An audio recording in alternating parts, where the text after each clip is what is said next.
certainly stand up, stand tall, stand together with East Stroudsburg University. This team, the blood runs thick.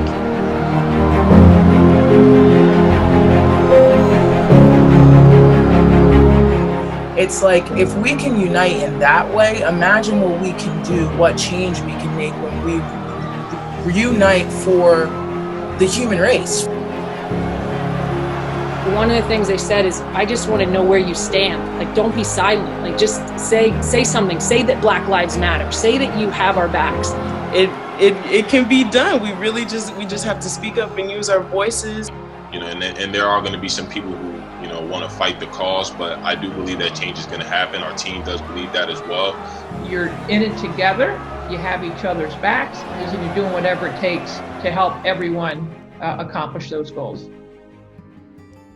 And I've talked to my team about this, and my biggest thing right now is, outside of saying what we want to do, I think there needs to be an actual change. I think that people need to get out in their communities and be more of a voice and more act on it than just saying what we're going to do to make things better. You know, I've been on plenty of teams where, you know, I didn't get looked at the same, I feel like, and my parents would always be like, well, do you think it's because the coach is, you know, racist or whatever it is? And I'd always be like, no, like, maybe it's just me, maybe I'm just not working hard enough, or maybe, you know, the coach is right, like, da-da-da. And then later on, as the years pass, I'm like, well, no, I think they're actually, like, my parents were actually right.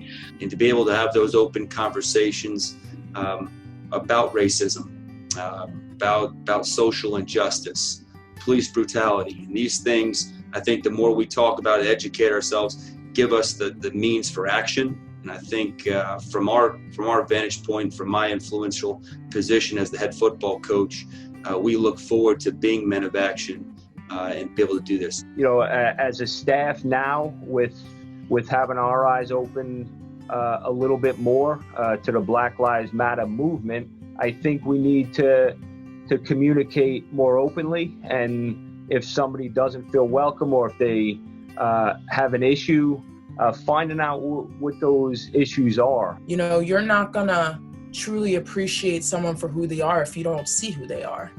You know, saying that I don't see color, or I don't see racism happening, so it can't be happening. You know, if you don't first of all learn about someone and learn about who they are and what makes them different, you can't actually appreciate them for who they are. Everyone's equal on our team. Whether you're a starter, you're a sub, you're from the Netherlands, you're a student of color. We have everyone on the team, and everyone has a role. Educating ourselves is one of the best things that we can do, and learning and not being afraid to ask the hard questions and understand that racism in our country is real. And instead of turning a blind eye to it, ask the questions, educate ourselves, and learn more about it without being scared to ask questions, or without being scared to ask the wrong question. People are still going to be judged based on how they look and where they come from. So if you really stand behind everyone bleeding red, when those issues do happen, we have to address that. We have to understand that, hey, we're all the same. So although we all bleed red, we know that the world doesn't always see it that way. I think about just the image of us as a team that you mentioned, the common ground. Well, we're all going to link arms together and be there for each other and link up to reach that goal, which, you know, isn't just about winning games, but it's about loving each other and loving each other well, both on and off the field.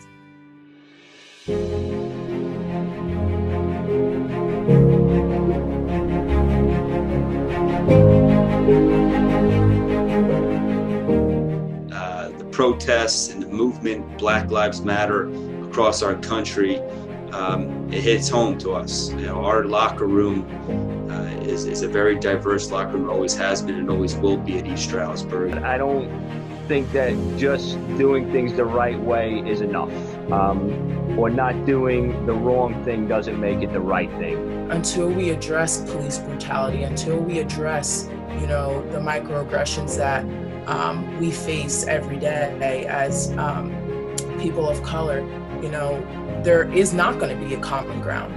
Both people you can't fix a mistake that you're not admitting is there. I get fired up now just saying it, you know? It's like, seriously, this stuff is happening in 2020? What kind of world are we living in that this is happening? And that people are thinking it's okay.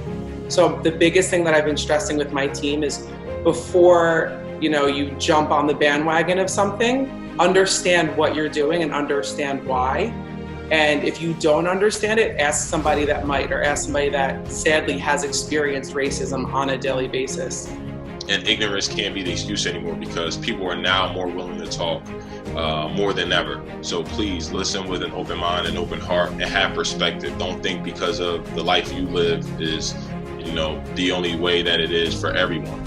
And I hope that there's not just more conversation about it, but there's more action about it, and that we really reach out to those groups that are marginalized to help them.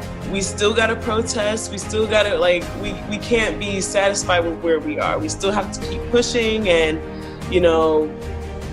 we still got to fight for justice. Be determined to actually make a change, and not just it be lip service, for us to actually put our foot down and do the work, and to see some real change happen.